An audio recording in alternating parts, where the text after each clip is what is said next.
All right, let's get these Brizo bikini bottoms sewn up.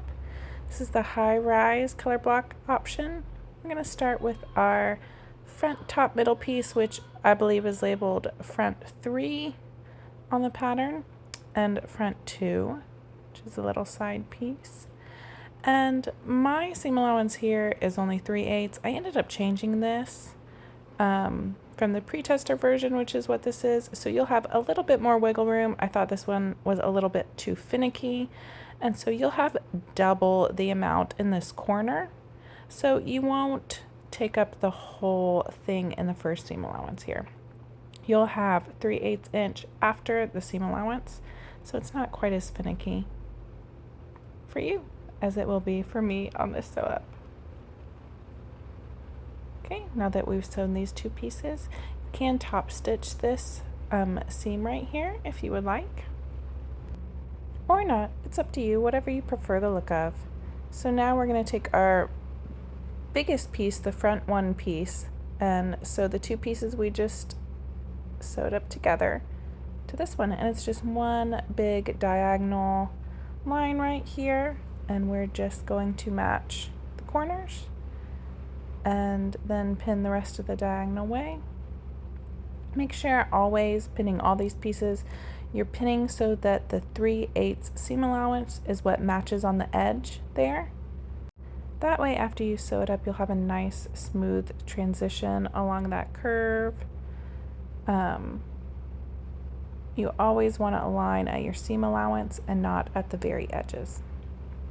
And I sped this up just a tiny bit because it was a little bit boring and long, me just pinning those pieces. All right, so zip that up your serger or your sewing machine with your favorite stretch stitch.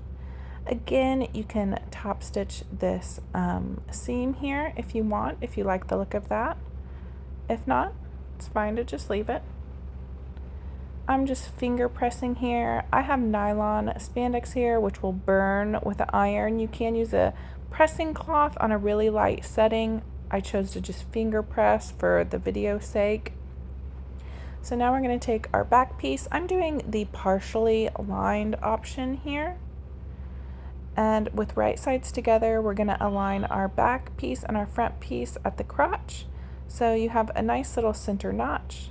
And then with right sides facing down, I'm going to align my little partial lining crotch piece, all at that center crotch notch. And then we're going to go to the corners. Now these are opposite curves, so they're a little bit tricky to get all lined up, but just take your time. Align all 3 layers at the 3/8 inch seam allowance and then smooth it out. You really shouldn't need to stretch anything to fit here, but since the back and the front curve opposite, you do kind of have to ease them in together.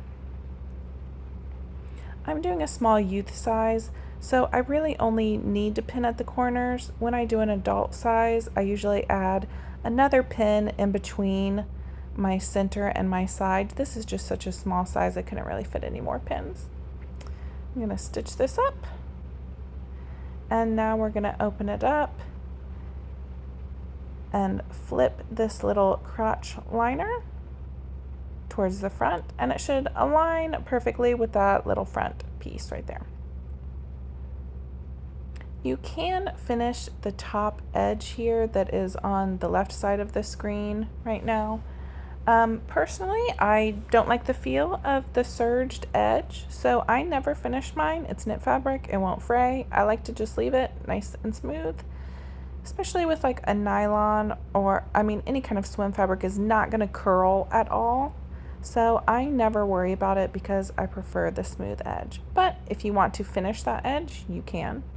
What I'm doing right here is basting that crotch piece to the main piece with 1/8 of an inch seam allowance just to keep them together, and basted instead of using pins is easier. I did speed it up just a tiny bit while I was basting because I thought that was a little bit boring. Now we're going to put right sides together and we're going to sew up our side seams. Again, make sure you pin at your 3/8 seam allowance, And once again, these pieces are slightly different from the final. You should have a tiny bit of that center top triangle right here. When I first drafted up this pattern, I had it end right there. And so yours won't be quite as finicky with the seam allowance right there. So yours should be slightly easier. But again, just pin them along the side seams and stitch it up. I'm gonna once again speed it up just a little bit so you don't have to see me slowly pinning the other side seam. And just a random little note here, I highly prefer using pins versus clips when I'm sewing up swimwear. I feel like it holds it more accurately, and I can also leave the pin in longer as I take off to make sure that my fabrics don't slip and slide as they're going into the machine, which can be kind of difficult on some swim fabric especially. All right, now we're going to add in our elastic. I'm not going to go into too much detail about adding an elastic because I do have another video linked in this tutorial with a lot of details on adding elastic. We're just going to add it to the edges. You can either use the guide in the tutorial, which gives you a waist measurement and leg measurements, or you can do it like me and do it by feel. If you are just learning to do your elastic by feel, I highly recommend pinning it around first and then going through. If you've sewn up a ton of swimwear and you have learned how taut you need to hold the elastic, go for it like me. I prefer to serge mine on. You can either serge it on or you can baste it on. When I was learning, I always basted it on. If you are beginning to try to do it by feel versus using the guide, I highly, highly recommend basting it on first. And then you can see how you did. And if you didn't do that great, that's okay. It's no big deal. You just stretch your fabric. All of those basting threads will pop, and it's very easy to try again, okay? When you do it, you want to hold it taut. So you're not going to stretch the elastic, but you also make sure you're not stretching your fabric or easing the elastic in. The elastic feels much tighter than your swim fabric. So it feels like you might just be holding it slightly tighter. You'll often hear people say, hold it taut. And it's just something that as you do more and more swimwear, you will get the feel of. It is actually a 1-to-1 ratio, but it feels like you're holding it tighter because it has such a tighter spandex content than even your swim fabric, who has a very high spandex. It's the reason why you put elastic in all the edges of your swimwear, because it has such a high elasticity, and when your suit gets wet, it will stretch out slightly and the elastic will not. Also, when your suit gets wet, it gets slightly heavier, and the elastic is there to add some stability and support so that your swimsuit doesn't sag or gape away from the body in any way, which is important when you're swimming. So if you've basted yours on, you're just beginning to do it by feel, there's some important things you want to make sure. You want to make sure that your shape of your pattern piece didn't change at all. Okay, it should look exactly the same as before. If it is wavy, you have eased in your elastic or stretched your swim and you have too much elastic in there. You need to take it off and add less elastic and hold your elastic more taut. Now, if it's gathering up your waist and your waist is looking smaller than beginning, you have pulled your elastic too tight. You need to take it off, try again, this time not holding it quite as tight, right? All right, so we're going to do around the legs, and around the front part of the legs, you're going to do exactly the same as the waist, just kind of a 1-to-1 ratio. You do not want to change the shape at all around the front leg holes. So you'll see me pinning it on. I am just going to follow this leg line. Again, I don't want any extra elastic. I want it nice and smooth to it, and I want it to be able to lay exactly the same as it did before pinning the elastic on. Once you get around to the side seam and you're doing that little booty area, we're going to do it slightly different. We're going to need to stretch the elastic slightly, and that's because this curve around the booty curves outwards. And if you just follow it one-to-one with your elastic, not stretching it at all, it's gonna gape away from the body, and it's the opposite of what we want on a swimsuit, right? We want it to tuck under the little booty cheeks. This is a youth and it's a full coverage, so this tucks all the way under the booty cheeks. On something that is more cheekier, an adult style that has maybe a high leg line, a cheeky cut, you're not going to see that big curve because it's not meant to tuck under the butt cheeks, so that's okay.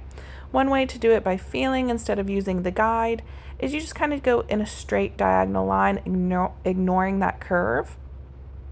Okay, this is just a general guide if you do not want to use the elastic measurement provided, which is also just a guide. All elastic is not equal. There's several different types of swim elastic. I highly prefer the cotton swim elastic, so that's kind of what I tend to do my elastic guides for. If you're using a rubber elastic, it might be a different measurement that you need, but you still want all the same things. You don't want to pull it, you don't want to ease it in, you don't want it to change the shape of your pieces at all once you add it in. And I'm going to speed it up just a little bit. We're just, again, attaching it to the edge. You can either serge it on like me or baste it on with your sewing machine. And I slowed it down over the booty curve so you can see just exactly how I'm just slightly stretching it around that booty curve. And I'll show you why we want to do that here. Just a second.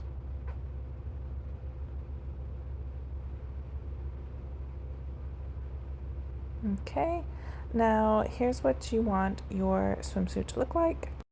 Again, your pieces shouldn't change along the front. Now on the back, you'll notice that now my swimsuit bottoms are curving kind of toward the underside. It's exactly what we want. We want it to curve under the booty cheeks. And so that's why we want to slightly stretch around those cheeks so we can get it to cup under and hopefully stay there.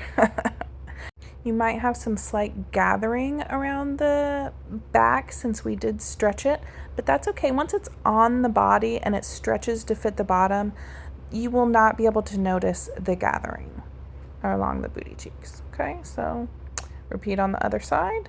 And now what we're going to do is we're going to fold it under to the wrong side, and we're just going to pin it in place.